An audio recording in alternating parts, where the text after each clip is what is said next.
ಮಾಜಿ ಸಚಿವ ಹಾಗೂ ಶಾಸಕ ಎಚ್.ವೈ. ಮೇಟಿ ಅವರ ನಿಧನದಿಂದ ಬಾಗಲಕೋಟೆ ವಿಧಾನಸಭಾ ಕ್ಷೇತ್ರ ಇದೀಗ ಜನಪ್ರತಿನಿಧಿ ಇಲ್ಲದೆ ಖಾಲಿಯಾಗಿದ್ದು ಅನಿವಾರ್ಯ ಉಪಚುನಾವಣೆಯತ್ತ ಸಾಗ್ತಾ ಇದೆ. ಇನ್ನೊಂದು ಕಡೆ ದಾವಣಗೆರೆ ದಕ್ಷಿಣ ಕ್ಷೇತ್ರದಲ್ಲಿ ಹಿರಿಯ ಶಾಸಕ ಶಾಮನೂರು ಶಿವಶಂಕರಪ್ಪ ಅವರ ನಿಧನದಿಂದಲೂ ಉಪಚುನಾವಣೆ ತಪ್ಪಿಸಲಾಗದ ಸ್ಥಿತಿ ನಿರ್ಮಾಣವಾಗಿದೆ. ಈ ಎರಡೂ ಕ್ಷೇತ್ರಗಳ ಉಪಚುನಾವಣೆಗಳು ರಾಜ್ಯ ರಾಜಕೀಯದಲ್ಲಿ ಸಣ್ಣ ಅಲೆ ಎಬ್ಬಿಸುವ ಲಕ್ಷಣಗಳು ಈಗಾಗಲೇ ಕಾಣಿಸುತ್ತಿವೆ.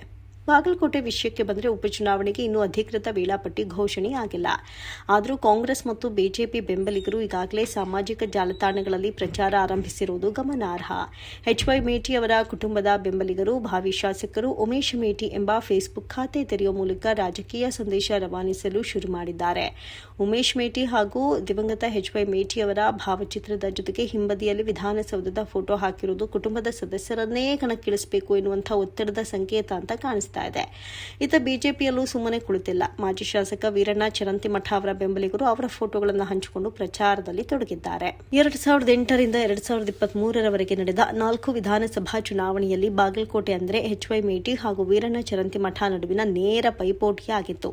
ಕಾಂಗ್ರೆಸ್ನಿಂದ ಮೇಟಿ, ಬಿಜೆಪಿಯಿಂದ ಚರಂತಿಮಠ ಕಣಕ್ಕಿಳಿದು ತಲಾ 2 ಬಾರಿ ಗೆಲುವು ಕಂಡಿದ್ರು. ಅಂದರೆ ಕ್ಷೇತ್ರದಲ್ಲಿ ಇಬ್ಬರಿಗೂ ಗಟ್ಟಿಯಾದ ಬೆಂಬಲ ನೆಲೆ ಇದೆ. ಈಗ ಮೇಟಿ ಅವರ ನಿಧನದಿಂದ ಕಾಂಗ್ರೆಸ್ಗೆ ಭಾವನಾತ್ಮಕ ಲಾಭ ಸಿಗುವ ಸಾಧ್ಯತೆ ಇದೆ ಎನ್ನುವಂತಹ ಲೆಕ್ಕಾಚಾರ ಪಕ್ಷದೊಳಗೆ ನಡೀತಾ ಇದೆ.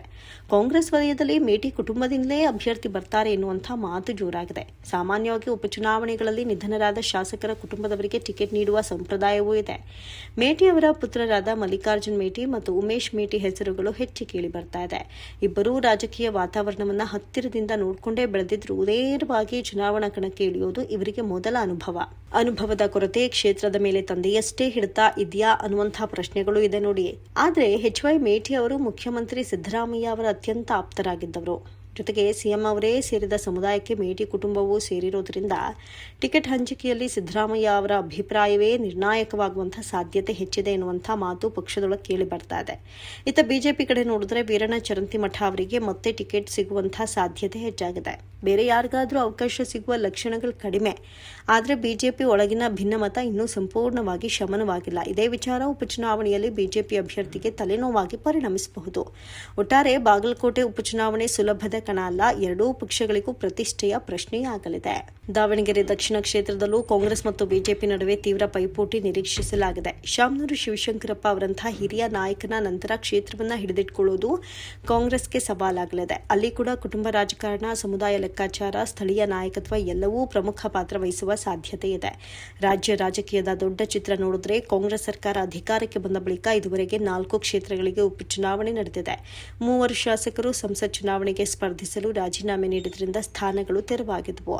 ಸಿರಪುರದಲ್ಲಿ ಶಾಸಕ ರಾಜಾ ವೆಂಕಟಪ್ಪ ನಾಯಕ್ ನಿಧನದಿಂದ ಬಳಿಕ ಅವರ ಪುತ್ರ ರಾಜಾ ವೇಣುಗೋಪಾಲ್ ನಾಯಕ್ ಗೆಲುವು ಕಂಡಿದ್ರು. ಚನ್ನಪಟ್ಟಣದಲ್ಲಿ ಜೆಡಿಎಸ್ನ ಕುಮಾರಸ್ವಾಮಿ ರಾಜೀನಾಮೆಯಿಂದ ತೆರವಾದ ಸ್ಥಾನಕ್ಕೆ ಕಾಂಗ್ರೆಸ್ನ ಸಿಪಿ ಯೋಗೇಶ್ವರ್ ಗೆದ್ದಿದ್ರು. ಶಿಗಾವಿಯಲ್ಲಿ ಬಸವರಾಜ ಬೊಮ್ಮಾಯಿ ಎದುರು ಕಾಂಗ್ರೆಸ್ನ ಯಾಸೀರ್ ಪಠಾಣ್ ಗೆಲುವು ಕಂಡ್ರೆ ಸಂಡೂರಿನಲ್ಲಿ ಈ ತುಕಾರಾಂ ಅವರ ಪತ್ನಿ ಅನ್ನಪೂರ್ಣ ಅವರು ಶಾಸಕರಾಗಿದ್ದರು. ಈ ಎಲ್ಲಾ ಉದಾಹರಣೆಗಳನ್ನು ನೋಡಿದ್ರೆ ಉಪಚುನಾವಣೆಯಲ್ಲಿ ಆಡಳಿತಾರೂಢ ಕಾಂಗ್ರೆಸ್ ಕೈ ಮೇಲೆ ಇರುವುದೇ ಸ್ಪಷ್ಟ. ಪ್ರಸ್ತುತ ವಿಧಾನಸಭೆಯಲ್ಲಿ ಕಾಂಗ್ರೆಸ್ಗೆ 140 ಸ್ಥಾನಗಳಿದ್ದು ಮೇಟಿ ಮತ್ತು ಶಾಮನೂರು ಶಿವಶಂಕರಪ್ಪ ಅವರ ನಿಧನದಿಂದ 2 ಸ್ಥಾನಗಳು ಕಡಿಮೆಯಾಗಿವೆ. ಈ ಸ್ಥಾನಗಳನ್ನು ಉಪಚುನಾವಣೆಯಲ್ಲಿ ಮರಳಿ ಪಡೆದುಕೊಳ್ಳಬೇಕಾದ ಅನಿವಾರ್ಯತೆ ಕಾಂಗ್ರೆಸ್ಗಿದೆ. ಇದೇ ಕಾರಣಕ್ಕೆ ಸಚಿವ ಸತೀಶ್ ಜಾರಕಿಹೊಳಿ ಈಗಾಗಲೇ ಬಾಗಲಕೋಟೆಗೆ ಭೇಟಿ ನೀಡಿ ಪಕ್ಷದ ಕಾರ್ಯಕರ್ತರು ಮತ್ತು ಮುಖಂಡರೊಂದಿಗೆ ಸಭೆ ನಡೆಸಿದ್ದಾರೆ. ಟಿಕೆಟ್ ಯಾರಿಗೆ ನೀಡಬೇಕು ಎಂಬುದನ್ನು ಪಕ್ಷದ ಅಧ್ಯಕ್ಷರು ಮತ್ತು ಮುಖ್ಯಮಂತ್ರಿಗಳು ನಿರ್ಧರಿಸುತ್ತಾರೆ. ನೀವು ಗೆಲ್ಲಿಸುವ ಕೆಲಸಕ್ಕೆ ಮುಂದಾಗಿ ಅಂತ ಅವರು ಸ್ಪಷ್ಟವಾಗಿ ಹೇಳಿದ್ದಾರೆ. ಕ್ಷೇತ್ರದ ವ್ಯಾಪ್ತಿ ಎಷ್ಟು ಹಳ್ಳಿಗಳು ಬರುತ್ತವೆ, ಸಂಘಟನೆ ಹೇಗಿದೆ ಎನ್ನುವಂತಹ ಎಲ್ಲ ಮಾಹಿತಿಯನ್ನು ಅವರು ಪಡೆದುಕೊಂಡಿದ್ದಾರೆ. ಸಭೆಯಲ್ಲಿ ಕಾರ್ಯಕರ್ತರು ಕೂಡ ತಮ್ಮ ಅಸಮಾಧಾನ ಹೊರಹಾಕಿದ್ದಾರೆ. ಸರ್ಕಾರ ರಚನೆಯಾಗಿ 2.5 ವರ್ಷವಾದರೂ ಇನ್ನೂ ಹಲವಾರು ನಾಮನಿರ್ದೇಶನಗಳಾಗಿಲ್ಲ. ಕಾರ್ಯಕರ್ತರನ್ನ ವಿಶ್ವಾಸಕ್ಕೆ ತೆಗೆದುಕೊಳ್ಳಬೇಕು ಎನ್ನುವಂತಹ ಮಾತುಗಳು ಸಹ ಕೇಳಿಬಂದಿದೆ. ಬಾಗಲಕೋಟೆ ಬಹುಕಾಲ ಬಿಜೆಪಿ ಕೋಟೆಯಾಗಿದ್ದರೂ ಮೇಟಿ ಅವರು ತಮ್ಮ ಅನುಭವ ಮತ್ತು ಸಂಘಟನೆ ಮೂಲಕ ಅದನ್ನು ಕಾಂಗ್ರೆಸ್ಗಾಗಿಯೇ ಗೆಲ್ಲಿಸಿದ್ರು. ಹೀಗಾಗಿ ಅವರ ಕುಟುಂಬದವರಿಗೆ ಟಿಕೆಟ್ ನೀಡಬೇಕು ಎಂಬ ಒತ್ತಡ ಕಾಂಗ್ರೆಸ್ ಕಾರ್ಯಕರ್ತರೊಳಗಿಂದಲೇ ಬರ್ತಾ ಇದೆ. ಈ ಉಪಚುನಾವಣೆಗಳಿಂದ ರಾಜ್ಯ ಸರ್ಕಾರದಲ್ಲಿ ದೊಡ್ಡ ಬದಲಾವಣೆ ಆಗುತ್ತಾ ಎನ್ನುವಂತಹ ಪ್ರಶ್ನೆ ಸಹಜ.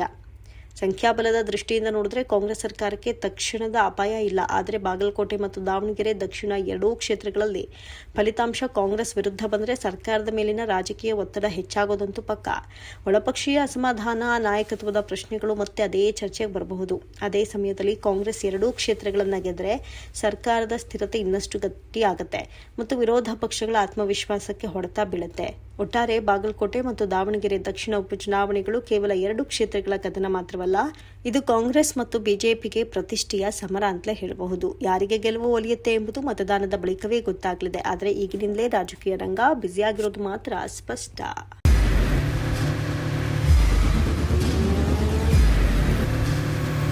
ಪ್ರಜಾಮಾರ್ಗ ನ್ಯೂಸ್, ಇದು ಜನಸಾಮಾನ್ಯರ ಧ್ವನಿ. ನಮಸ್ಕಾರ. ನೀವು ನೋಡ್ತಾ ಇದ್ದೀರಾ ಪ್ರಜಾಮಾರ್ಗ ನ್ಯೂಸ್. ರಾಷ್ಟ್ರದ ರಾಜ್ಯದ ರಾಜಕೀಯದ ಬಗ್ಗೆ ಹೆಚ್ಚಿನ ಸಿನಿಮಾ ಅಪ್ಡೇಟ್ಗಳಿಗಾಗಿ ಫಸ್ಟ್ ಲೈಕ್ ಮಾಡಿ, ಸಬ್ಸ್ಕ್ರೈಬ್ ಆಗಿ, ಹಾಗೆ ಫಾಲೋ ಕೂಡ ಮಾಡಬೇಕು.